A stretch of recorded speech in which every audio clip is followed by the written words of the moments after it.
आज रूही की शादी हुए 3 साल हो चुके थे। वह अपनी ज़िंदगी में बिल्कुल खुश नहीं थी। उसकी शादी उसकी पसंद से हुई थी, लेकिन वो अपने माता पिता को दोष नहीं दे सकती थी। वह जितना सह सकती थी सहा, पर अति दुखदाई हो जाएगी उसने सपने में भी नहीं सोचा था। वह अपने पति के साथ अकेले ही दूसरे शहर में रहती, पर पति उसके लिए घर की ज़रूरत भी पूरी ना करता।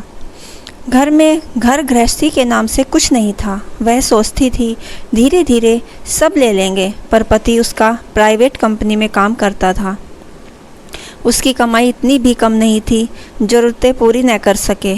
उसकी आदत अपने शौक़ पूरा करने की थी। जैसे उसकी शादी से पहले जैसे दोस्तों के साथ कहीं घूमने का प्लान बनाना, सूट बूट में रहना, प्रेस कपड़े पहनना, अच्छे से अप टू डेट रहना। उसके पास कपड़ों की कोई कमी नहीं थी। खाना जब चाहे होटल में खाना। इस तरह जैसे रूही उसकी प्रायोरिटी थी ही नहीं, वह केवल शारीरिक ज़रूरतों को पूरा करने का जरिया ही बनकर रह गई। धीरे धीरे समय गुजर रहा था। अब वह माँ बनने वाली थी। उसने जांच कराई, तब वह कोई जिम्मेदारी नहीं लेना चाहता था। उसे लगता था यदि बच्चा होगा तो वह उसे बंध जाएगा। उस दिन रात रूही परेशान रहने लगी। वह केवल माँ से बात करके मन का बोझ हल्का करती।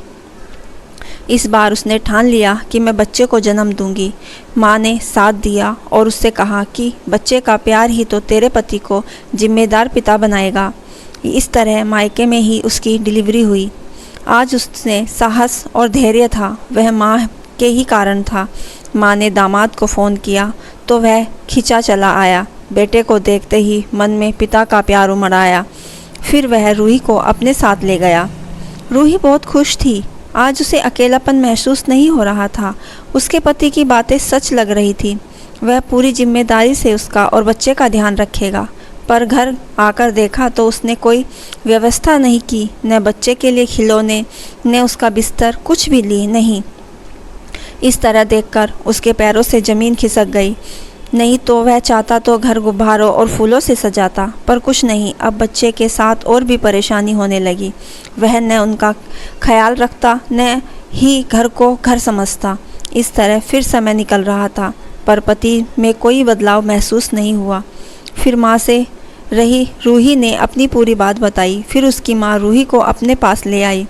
उसने कहा, जब तुम्हारा पति साथ नहीं दे रहा तो क्या मतलब ऐसी ज़िंदगी का। फिर माँ के साथ रहते हुए उसने अपना काम चालू किया। बच्चे को अच्छी परवरिश देनी थी। अचार पापड़ का काम करने लगी। अब पति के भरोसे नहीं रही। उसने अपने पति से कहा, अब तुम्हारे साथ नहीं रह सकती हूँ। आज मैं काबिल हो गई हूँ, तुम्हारे बिना रह सकती हूँ। इस तरह माँ ने हौसला देकर उसके जीवन को संवारा। माँ से अचार पापड़ का काम सीखा और औरतों को काम दिया। धीरे धीरे उसे इस काम में इतना मुनाफा होने लगा कि अचार पापड़ एक ब्रांड बन गया। फिर उसका नाम और काम हर जगह बोलने लगा। अगर वह पढ़ी लिखी होती तो नौकरी करती, पर कम उम्र में प्यार के चक्कर में उसने पढ़ाई और महत्व नहीं दिया। आज उसे सुखद एहसास हो रहा था, अगर माँ ने साथ ना दिया होता तो क्या होता। अब उसका एक दिन पेपर में नाम देखकर उसके पति को उसकी गलती का एहसास हुआ कि मैंने रूही के साथ कितना गलत किया। मैं वही का वही हूँ। आज वह कितनी आगे बढ़ गई। रूही का तलाक होने के कारण उसे गुजारा भत्ता मिलता रहा और साथ ही बच्चे का पालन पोषण की निश्चित की गई कीमत भी मिलती रही।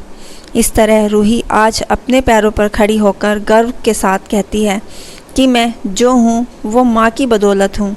जो भी सीखा आखिर माँ से ही सीखा। आज यहाँ तक मैं माँ की वजह से पहुँच पाई। जिस पर भरोसा किया उसने ही ज़िंदगी की डोर नहीं थामी। वह सबसे यही कहती कि मुझे आत्मविश्वास माँ की वजह से आया। इस तरह उसकी शादी एक कड़वी याद बनकर रह गई। उसने पति को भूलकर नई दिशा पकड़ ली, जिससे उसके बच्चे की बेहतर परवरिश हो सके। इस तरह काबिल होकर एक आत्मविश्वास से जीवन जीने लगी। दोस्तों, ज़िंदगी में कुछ सीखकर मिलता है जिसे रूही को सबक मिला।